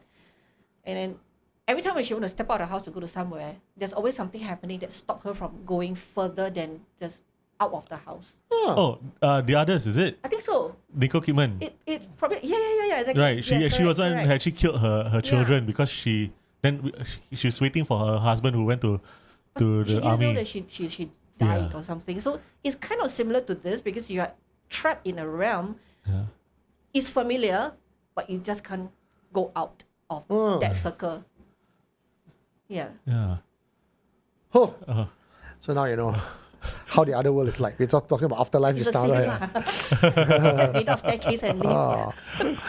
And guess who is back with us in the studio? Mikey Mike! No, no, this one. the other camera. This This one. is the camera.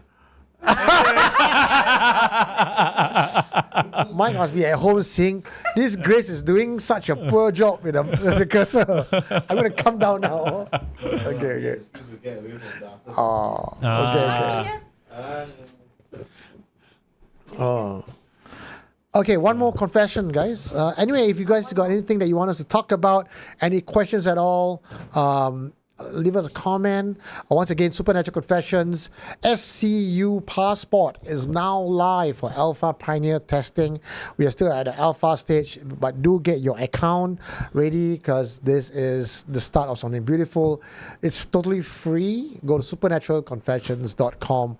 All the your content, your favorite content is all in one place. And Grace, now you move away from the place. I cannot see you. Oh, I'm here. Nope. I want Mike to come in and sit here, then people can see him. You want to squeeze Mike and Grace into one small... I sit behind a bit. I want to see how they do this. Cannot. Later. Okay. Next story? Yes. Right, here we go. Oh, this one. Okay, I read this. This one is someone I interviewed. Martin, you want to read? Okay. Okay. The Paper Doll Curse by Poe. Before I converted to one of the mainstream organized religions, I was a discipline of an orthodox spiritual practice that combined elements of Maoshan, Taoist, and Laotian practices. I trained under a man I'll call Master Mo. There were only a handful of disciples under him, and most of us found him through word of mouth or direct introduction. We practiced out of a shop near Golden Mile, inside one of those malls with hardly any foot traffic. That's about as much as I can tell you about the location. You couldn't see inside the shop from the corridor because the glass panels were covered from top to bottom and the door was always locked. The only giveaways was the smell of stale cigarettes and incense. We learned different forms of magic under Master Mo, including the kind people were willing to pay good money for revenge magic. Back then, most of us were only in our 20s.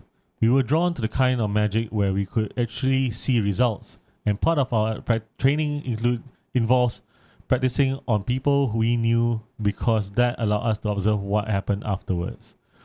We used to call people who didn't believe in the supernatural or knew very little about it sitting ducks. The thinking was that they were easily targets because they were unlikely to know how to protect themselves or send anything back to the caster. One of my fellow disciples, whom I'll call Alex, had recently been dumped by his girlfriend, May. She had left him for another man, and when Alex told us about it, the rest of us immediately volunteered to help him get revenge. This happened on the first day of the Hungry Ghost Festival. People were already burning offerings at the loading bay of the mall and along the roadside outside. There were warm glowing lights from candles and incense everywhere. The smell of smoke was thick in the air and I could feel the strong vibration of spiritual energy around us. There were 4 of us gathered in the shop that night. Master Mo wasn't around. Alex had brought May's photograph and some of her personal belongings. He placed them on a red tray in the center of a small foldable table in front of us. On either side of the table were 2 paper mache dolls, one pink and one blue, propped up with rattan sticks. We wrote May's name and birth date on one of her boyfriend's details on the other, and her boyfriend's details on the other. Alex had managed to get the boyfriend's photograph and birth date from May's Instagram after she posted about his birthday. "We are your brothers, Alex," I told him. "You tell us what you want us to do to them, we do. You want her to come back to you? She's used goods. I don't want her back. I want her to regret ever leaving me." Then he told us what he wanted for the boyfriend. "I want to make sure he can never stand again." The normal ritual was already powerful to us, but because it was Hungry Ghost Month, we also called upon the vengeful spirits of people who had died from suicide and heartache to aid us in our magic. Then we waited. A few days later, Alex noticed that May had stopped posting on Instagram. That was unusual because May was the kind of person who constantly posted selfies and updates about what she was doing. About a week after the ritual, Alex contacted May's mother on the pretext of returning some of May's belongings that were still at his place. He deliberately arranged to visit in the morning because he knew May would normally be at work. When he arrived, May was home on medical leave. Her mother told him May hadn't been feeling well since the start of Hungry Ghost Month. She kept complaining that the air felt very warm and had developed angry red rashes across her face and body from constantly scratching herself. Her mother assumed all the smoke from people burning offerings outside had irritated her skin. May had also started spending most of her time locked inside her bedroom. She rarely came out during the day and would sometimes wait until everyone was asleep before leaving the room. Her mother said the worst part happened late at night. Sometimes in the early morning hours of the morning, she could hear May screaming inside her bedroom, and shouting at someone to go away and leave her alone. Her new boyfriend had already left by then. According to May's mother, there had been some kind of commotion between them one morning and he left the house in a hurry before sunrise. Alex admitted to us later that hearing all this softened his heart. He still had feelings for May and felt that his objective had already been achieved. Part of him even wondered whether showing her some compassion might give them another chance. So he knocked on her bedroom door. May, it's me, Alex. Can you open the door? Her mother stood beside him and shook her head. I don't think she's going to see anyone, Alex. Maybe you come back again next time. Alex waited for a while before giving up. As he was about to leave, they heard the door lock click open. May opened the door. Alex said that the sight of her almost made him gag. May's face and body was pinkish red from all the scratching. She had scratched some areas until the skin was raw, and the wounds were weeping a clear fluid that left her skin with a strange glossy, almost waxy sheen. She stood a few steps inside the room, with her palms facing upwards and her arms stretched out in front of her. Alex immediately thought of the pink paper effigy we had made for her. You did this to me! She started screaming. You did this to me! You did this to me! Alex ran. He didn't tell us immediately what had happened. Over the next few nights, he started having nightmares about May. In those dreams, she could no longer look like the girl he knew. She appeared as a paper doll and chased him through dark corridors. No matter how hard he tried to get away, he would eventually catch him, and he would wake up. Eventually, he called the rest of us and said we had to stop the ritual. We brought the ritual items and the two paper dolls down to the loading bay and burned everything in a bin. We thought that that would end it. The nightmares continue. A few days later, Alex called May's mother again to ask whether she was feeling better. May had passed away. He was told that the funeral had already taken place. It had been a quick one-day affair with a closed casket, and only close family members and friends had been informed. After that, Alex's life started spiraling. He couldn't sleep properly and kept saying that May's spirit was constantly around him. He would hear the words she had screamed at him from the bedrooms, repeating in his head, "You did this to me!" By the time Alex finally told us everything that had been happening, more than a week had passed since we destroyed the ritual items. We need to tell Master, I said. None of us wanted to because we knew we were going to get reprimanded, but whatever was happening to Alex was now beyond anything we knew how to deal with. When Master Mo heard what we had done, he shook his head. May's spirit is now tied to you, Alex. According to Master Mo, when Alex asked for May to regret leaving him, the ritual created a bond between them. By burning the effigies afterwards, we had consecrated the bond through fire, powered by the regret and sadness of the spirits who had invited into the ritual.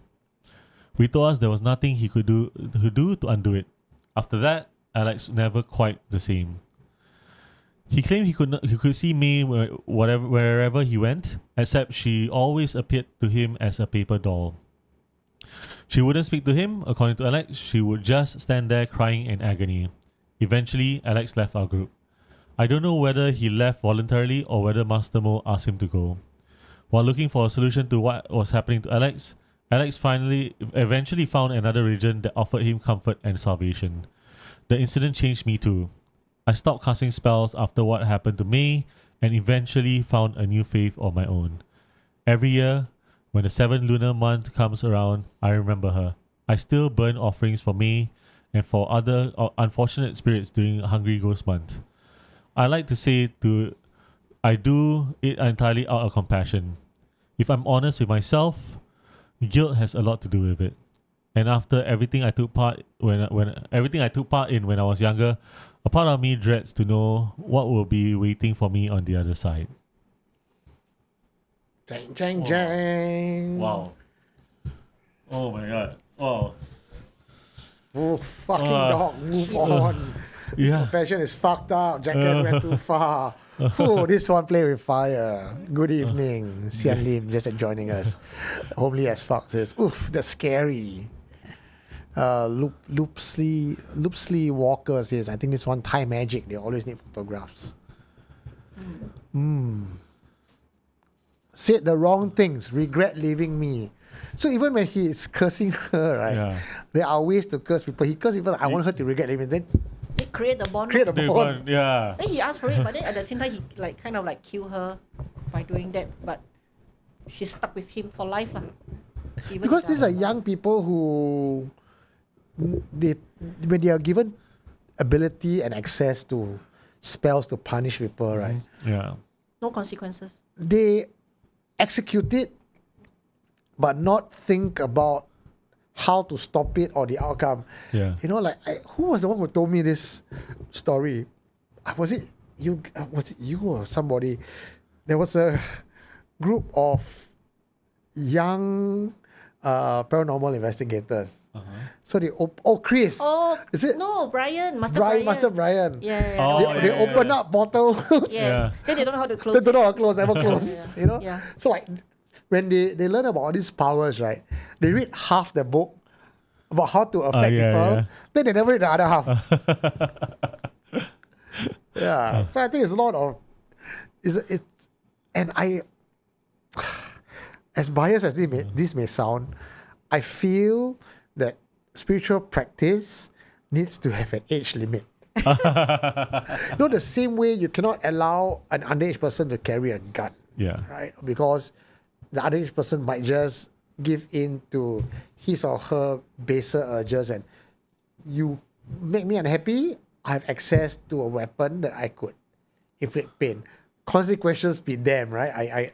Ego or impulsiveness. Learning a spell like that for revenge magic is like giving a angry teenager a gun. Yeah. So is it Master Mo's fault? Like it was a Master Mo with, and now I'm thinking, right? Did Master Mo deliberately not want to help Alex? You brought this upon yourself. You deal with this shit. Like I'm not going to help you cleanse this. I'm not going to take your karma. That's true as well. Because Yeah. I put myself in the Master Mo's position, right? This see go and use spell behind me. But I teach him spell to protect himself or something. He go and abuse it. Someone died. Yeah. I would disown you. But why tai chi ho, right? But then again, when you are when you have called someone master, when there's a lineage, technically your actions affect your master. Like what I'm told, if I were to abuse my ability, Murali will kena. Yeah. Like first of all, he will get a spider sense and he'll be like, hey, what are you doing? Yeah. Oh, you got one more there. Sour bite. 1, 2, 3.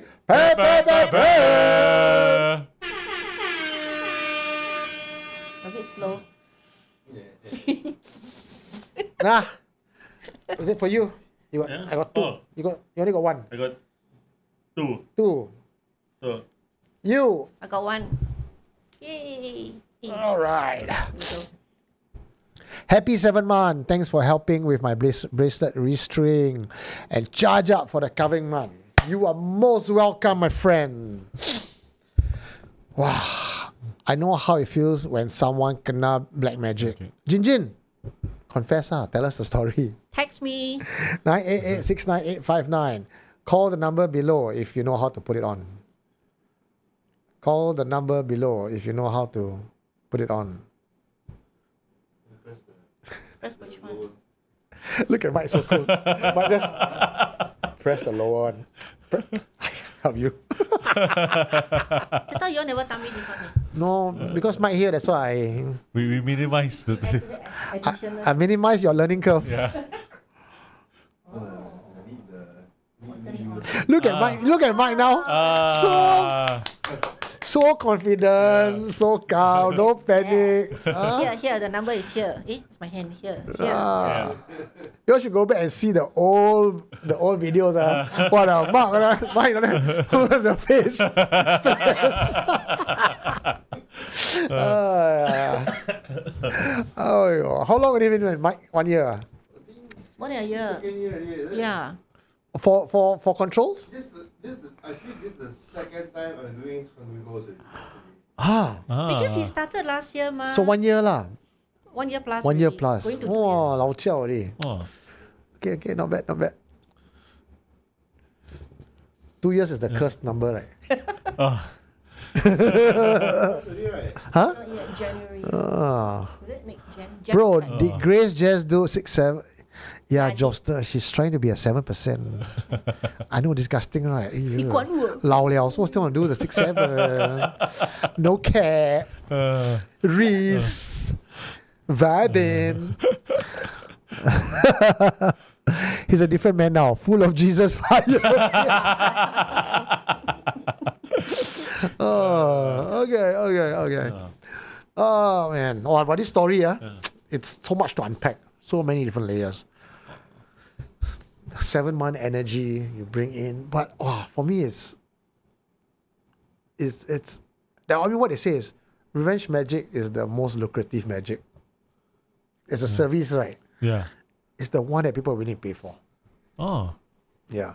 So there's a few categories like Yeah. healing, Yeah. blessing, metta, Wicha is like, I mean, talking about the Thai style, right? So metta is like what Chris would say, like, you take it's not black magic. It's maybe this cream is infused with some blessing, Yeah. and you put it on yourself. It doesn't make you handsome. Yeah. It just bumps up.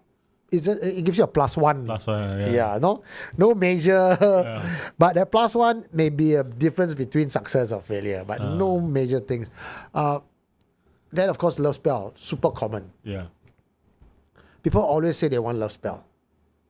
I want my boyfriend back. I want my girlfriend back. Until you put a price tag there. Okay. So I always ask, how much do you love your boyfriend? I want him back. At all costs. At all costs. Oh, the richest could be about $5,000. So expensive. You don't want him, Yeah, it's okay. Find you. Never lah. Find your boyfriend. It's okay lah. It's okay, I live in the heart. So I always find love got a price tag. Yeah. But when it comes to vengeance, when you're jilted lover or when you are like, wow, I want to fucking get you down. At that point of time when you agree to the spell, Yeah. your anger and your hate fuels that spell. Most people don't know that when the master do it for you, he's the conduit. You are the All right. the fuel of it. He will tap yours and then he will match his. And according to some masters, they're willing to do it that way because in their worldview, they're not at fault. All right. They're like, you are the person who pulled the trigger. I'm just a gun. Service provider. So yeah. Right. So of course you can debate that like, oh, you're a gun. You willingly go to his hand. You are at fault. It's really their worldview lah. So you are the one who actually power your curse. But most anger and hatred don't last that long. Like in this case, I still love her. I want her back. But the spell has really gone through. Yeah. Oh, this one is. Especially it's how show is this May. No, I think I don't know, in my head, she's like some Lian Lian girl. Yeah, most likely. Yeah. I think this one at that point in time when he was so angry and want to cast a spell, is beyond logic already. But the thing is that they said that they wanted to test, isn't it, in the beginning? So they took this as an opportunity to try the spell. They were playing, they were like Yeah. testing on their friend, testing on so and so. Yeah. Then they saw got a real case like Lila, come let's go fuck her up, right? Yeah. the girl is so poor thing. Yeah, so In poor thing, this- yeah. Yeah. Maybe it's just a pastor don't want to help. That's why, lor. Yeah. I think You know so. that this one is not sanctioned one. It's Yeah, not sanctioned also. Like, Maybe he don't want to get involved also. Hey, you're not my disciple. No, not no, on my not watch. my problem. Yeah. no approval. Yeah, not I approve one. I have love spell. Anyone want to try? Says Chris Lim. Yeah, sure. Bring it on. Bring it on. The one observer. True, your negative emotion can be used as fuel to do that. So people with negative emotions will be the food of negative entities, even if you don't know it. So be aware of yours by looking in. I'm okay lah. I think I'm quite chill. I'm all positive, love and light. Yeah, turn the other cheek. So far you back first I turn. on my high lung. On my high lung. What is that? Chris Lim. On 哇，卖海狼，卖海 哇 狼，don't cause trouble to another person. but he said on ma. Where got on? 卖海狼啊 Then got on before that. don't have it's a dash. Chris Lim 卖海狼啊 Oh, I see got on there. Maybe I see spirit. The spell is alternative to committing a crime of passion. Yes, but cannot trace back. Spell got expiry date. Yes, but then she killed herself. And then those idiots go and burn the thing. Yeah. It's like, then, And oh, shit. he sent the thing to your phone already. The love spell. For me, who you want me to love? Love, love, love. Eugene used love spell, just get approached by bar assistant. Yeah. I remember that story. The menu, Oh, right? The yeah, menu. yeah. Would you like to have a drink? Dia. Look at the menu. Bacanya bos, sisir aing sisir pemikat, pemikat pembalik angin, penghalikan hatinya dia ke badan kaula, sing cinta sing nyaa sama kita gitu bos. So now you all got a spell already, okay? The love spell chanting is You can put given to you. Martin's face there, and you can cast a spell. Okay, carry on. Next week, let us know, okay? Suddenly you feel horny, Martin needs love. Martin is love. Martin is single and available. Everybody. Yeah, Can you can all please, like, broadcast. just send in your resume. Send in the resume. We'll screen it first, and then We never meet how, then habis lah, you all look at Martin, you all like fall in love already. Yeah. Now we all kena. Send a resume to 986 985.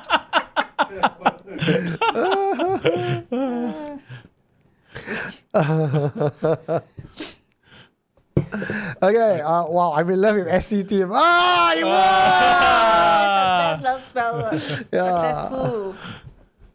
The story did not say how the victim found out about. Yeah, I never say. I also don't know how he say. I also don't know how they found out. But maybe. Maybe she got nightmare. She got. Okay, so this is just hypothetical, right? Hypothesis. He's been with that guy before. He probably knows the guy is a practitioner. Yeah, most likely. For Right? sure. So possibly, or maybe when she has nightmare, She probably dreamt of something. because I mean they are kind of creating the bond or something, right? Yeah. And suddenly she has feelings about him like she never had before. It's like what the yeah. fuck. So she knows like this guy is up to no good lah. You just put two and two together, lah. It's a guess lah. Not Ajan Chris. He's not Indo Ajan. Yeah. Okay. Next one. Do you have anyone? Because 11, 12 already. We got one more story. One more story.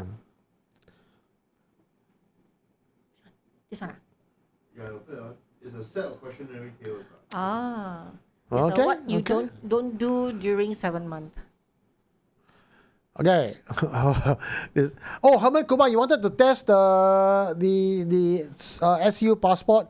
Go to supernaturalconfessions.com. Go and register. It's free, and then you get to play around with it. Features will be dropping by weekly, all the way for 90 days, and then we will. I think before 90 days we'll go app somewhere between Okay. day 30 to day 60. We'll convert it to app for both Android and Apple. Okay, cautionary tales. Don't step over the offerings by unnamed contributor.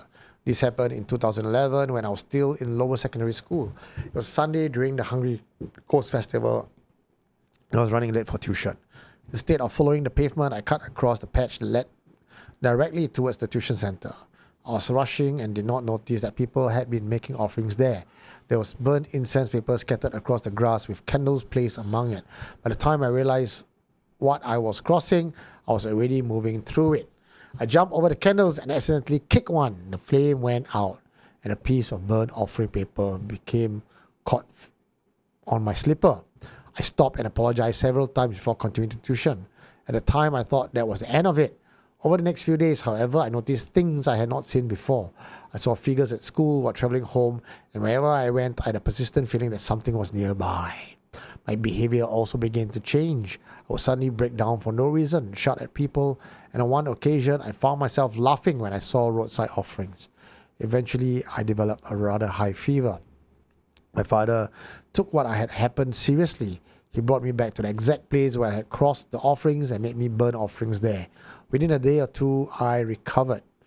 After what happened, my warning is simple. If you see offerings during the 7th month, do not step on them and do not jump across them. Walk around. The one story that was told to me recently also, I think I never get to write it out yet, but it was a 7-month story. She was walking home, people were burning. She didn't even cross over it. She just looked at it. It's like, oh, people burning, look. I think she was saying like, oh, so pretty or something like that. Yeah. Then when she turned away, right, she immediately felt something was wrong. Like a cold wind a gust of wind just blew past her. Yeah. And something in her head tell her that, no, this is not normal. Because the kind of gust of wind just didn't make sense in humid Singapore. Mm-hmm. It just like, woof, right? Yeah. So she went all the way to the lift. She pressed the lift. She got inside. She tried to close the door. The door wouldn't close. Ding, like, goes in and opens up again. Then she felt that coldness beside her. Oh. And she, oh, shit. I said, what do you do? She still pressed the number and she went out. Then the I was like, No, walao. then the door closed, and then she can see the hantu behind her with the reflection. Yeah, that would be nice, right? That would be interesting. Nah, but hers was not so epic. Lah. Yeah. But I remember having a conversation with her. It's like, why? You know the cold wind is beside you. Why you still close the door? Yeah. And her answer to me was like, climbing up the stairs to get home is scarier for her because she says when you walk up the stairs and you go down the next floor. next floor, Yeah. in her mind, the thing is waiting there for her. But if the thing is already beside you in the lift, then you know she's there. Better an enemy, you know, than an enemy, you don't know that sort of thing. Yeah. The leaves start to stop on its own, then you will Oh, yeah. Or suddenly your floor disappear, then the lift just never ending. Oh. You're like, that's not the story. That's not the story, you cannot find the lift. Now the lift cannot find its floor. Perpetual lift. The button flickers. You Oh, press 5, it goes to 8. Oh, wow. Min Simin says, I agree with her, the stairs one. But then, back then, some people anyhow burn on pavement. Want to walk around so hard. Same like my house lah, my house. Now? Yeah, very hard. Turn the microphone. Like, you know, always, you know, like... Now he's the one that put sound off air. But you know, last time when I was young, right, we use a white chalk to draw a circle before we do the offering. Do people still do that now? Oh, No, I don't see that at that's all. why lah. The white chalk to burn offering means you have reserved these offerings for a specific person. So you draw the white chalk and you mention a name. So other spirits cannot come and take. So I know for 7 months, it's not just for wandering spirits. Sometimes people do it for ancestors as well. Yeah. I know Cheng Beng is one of them. 7 months, they also do it. So they will burn one set for everyone. Then they will draw a circle. And this one is for grandpa, grandma, or whoever it is. Now very hard to smoke. And then I go down and smoke, I'm very scared. What? Why? Oh, Because the whole entire walkway is all offering. And sometimes you go down, you talk on the phone, then you smoke, and then you're like, oh shit, okay, then you move to outside. Yeah. Ew. Is Yeah. that meh? Heavenly fire. You not Heavenly use fire to burn them, eh? Heavenly fire. Hey, that's what I did, you know. Actually, I said, you all know, then you all just careful, don't come here. You know, he's like the way he would salt the snail and everything, right? yeah. So I suspect when he goes downstairs smoking, he see people praying, right? Then heavenly fire. Poor hantu bu. Stop going around killing spirits. You want to be the next Constantine, Yeah. Janet Low say, I'm not trapped in here with you. You are trapped in here with me. Silent gas. Is there a next one? There is. Okay, go. There's a Okay, lot. go a lot. Next one. Okay. Tanisha. All right. Go. You press the cautionary tale. Enough like that. Oh, then you slowly chase. Want to read the next one? You lah. The Lake That Swelled Overnight by an unnamed contributor. A middle-aged woman was returning home from work during the 7th month. She was walking along as usual while looking at her phone when she accidentally stepped onto a set of roadside offerings. As soon as she realized what she had done, she apologized and asked to be excused. She did not think much more about it and continued home. That night, one of her legs began to swell. According to the account, it eventually became roughly twice its normal size. She went to a doctor and had it examined. She tried medication and painkillers, but the swelling did not immediately improve. Eventually, she went to see a spiritual practitioner. The moment she entered the room, the practitioner told her that, in his view, a spirit was residing in her leg. He believed she had disturbed it when she stepped on the offerings and that it had followed her home. That was his interpretation of what had happened. The practitioner burned a talisman, performed a ritual around the swollen leg, and instructed her to drink prepared water and bathe with flower water. According to the account, the swelling began to subside the following day. The woman never established what had caused her leg to swell. What she remembered was that it began on the same night she accidentally stepped onto the offerings. Audience, do you guys hear a voice at the early part of the story when Grace was reading it out? You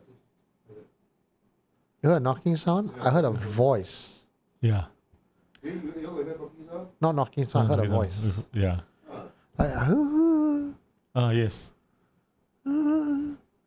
I thought it was music. I didn't hear anything. But this No, is a because soundproof room. you were telling the story during the time you were telling the story. Yeah, you're talking. Yeah. I think Susie lah. Susie say hi. Susie again. Hello. Yeah.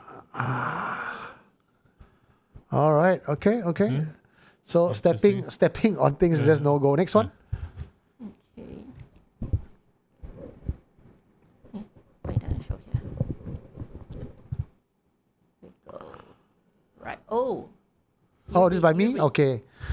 When was this? One of your podcasts. One of my podcasts? Oh, so you extracted it out as text? Beautiful. I forgot this already. Let's try. The black figure in a new home.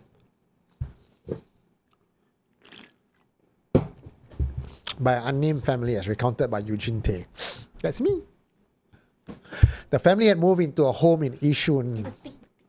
Hey, weapon. Yeah. Wait. You drag more to the left side. Sometimes it goes up to the script. So you just drag it.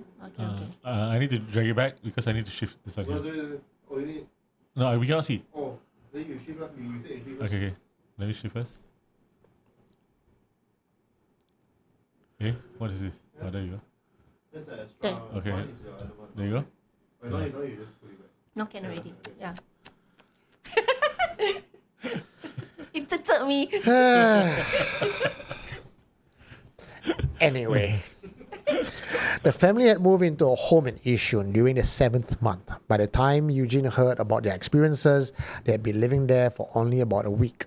They had not entered the house without observing their own religious practices. According to Eugene, they had already performed the prayers they normally would when moving into a new home. The first unusual behavior came from their cat. It would hiss at apparently empty corners of the house, then suddenly dash beneath the couch and refuse to come out. The family initially dismissed it as anxiety. The cat was in an unfamiliar environment and they assumed it simply needed time to adjust. Then the mother began noticing something. She worked at home and sometimes even during the day would catch what looked like a person standing at the edge of her vision. Whenever she turned to look directly, there was nobody there. When she returned to what she was doing, however, the figure would appear again in her peripheral vision. She described it as a black, human-shaped figure without any visible features. She could not determine whether it was a male or female, although she sometimes had the impression that it was female.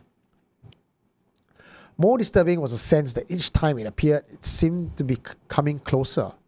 Whenever she noticed it, her entire body would tense. But because she could never see it properly or directly or produce anything she could show her husband, she kept the experiences to herself for some time. I later visited the home to investigate. I did not experience anything unusual myself. I brought the temperature equipment, the EMF meters, the recording devices, but I was unable to capture anything substantial that demonstrated the presence of a spirit. I then began asking the neighbors about the history of the unit. According to one neighbor, there has been a suicide in the home about 5 years earlier, involving someone who had lived there, 2 owners before the current family. I was also told that the property had changed hands several times in the years that followed. There was one other detail the husband later shared with me. Since moving into the home, there had been times when he felt as though he wanted to jump out of the window. I had my own interpretation of what might have been happening to the unit and advised the family to consult a spiritual practitioner they trusted. My investigation itself remained inconclusive. I had found a family reporting unusual experiences, a history supplied by neighbors, and a house that had apparently changed owners several times. But my equipment had captured nothing that could tell me what, if anything, was actually inside. When was this? 2016. Jeez! Wow. 10 years ago. 10 years ago. Maybe that time still no lah. That time I still, yeah, that time not. I should go knock again. Excuse me, can I come and check? Maybe they move out already. Yeah. Yeah, this is probably for very old. Wow. That was very long time ago. Okay, next one. So you should I think it's click for next. This one Is this the story? Yeah, bonus stuff. So we go into bonus stuff. Now we're going to the bonus stories. stories. Wow, got bonus story. Wow. So this set of bonus stories is mostly by Maisha. For some strange reason, she had a lot of family ghost stories. Oh, my Yeah. God. You want to save this for next week? Because it's already 11:26. Yeah, can also. Save for next week lah, huh? Okay, Yeah. she have 3 more stories. Okay. We Okay, don't okay. rush it through lah. Don't rush it through. Actually, let Mike. Yeah. Okay lah, quite easy already lah. Everything all. Ah. Mike now flexing already. Now you can sit there, I sit here. I got a few more 7-month story. Yeah. Yeah, but also I'm looking forward to the 28th and 29th. Ladies and gentlemen, mark in your calendar. It's still 7 months. In fact, it's the middle of 7 months. Yeah. We will be, the whole team, the whole house crew will be at Armenian Street in front of the Peranakan Museum. Be there at before 10. Our show will start at 10. Yeah. So for that Friday, there'll be no Friday Night Live. No. We'll be there. We'll be there live in action. We're live in action. Will we put the show on our channel? I think Stream, you want to stream? No lah, stream No. tough lah. Difficult. We record. We record Clear, and then we record, put it. yeah. You can borrow one phone and then YouTube live and then just. Tak shock ah. It's like last year we did the Ketai, but not very clear. Not shock. They're only for Patreon ah.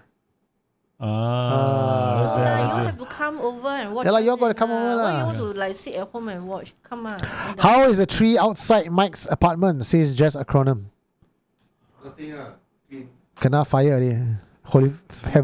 Heavenly fire. All BBQ liao.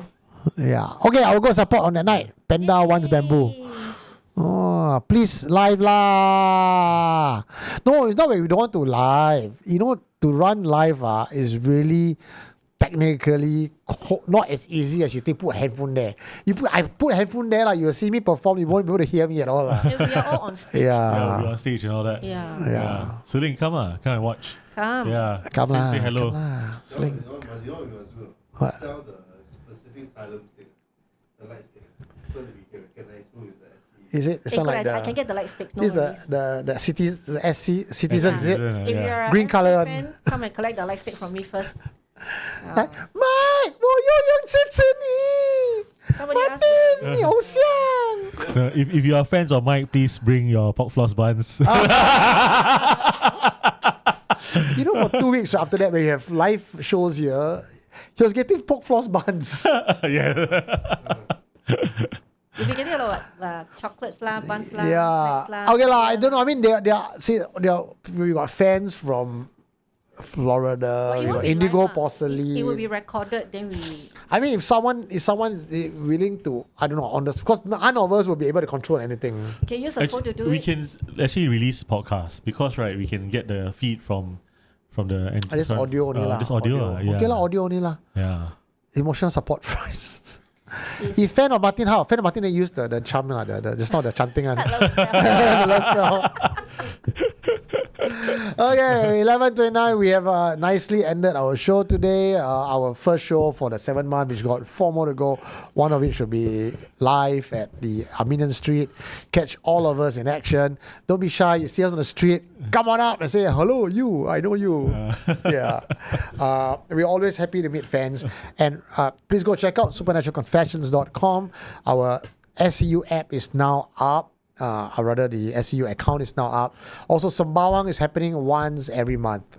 The next one is happening on the 22nd. I'm running a Sembawang tour. Yeah. Also, do check out Daily Catch Up because yours truly might be featured again this year. Oh, nice. Yeah, nice. I'm gonna bring them somewhere this time. Oh, cool. Yeah. Out of the studio onto the ground. Yeah, that's how I saw Eugene on the bus. Hey, Lucas. That's right. Yeah. Lucas came for my tour, so stay Tampines. All right, folks. Good night, and we'll see you next Tuesday on Housekeeping. Bye-bye. See ya. Be safe. What did you find? You are listening to Supernatural Confessions.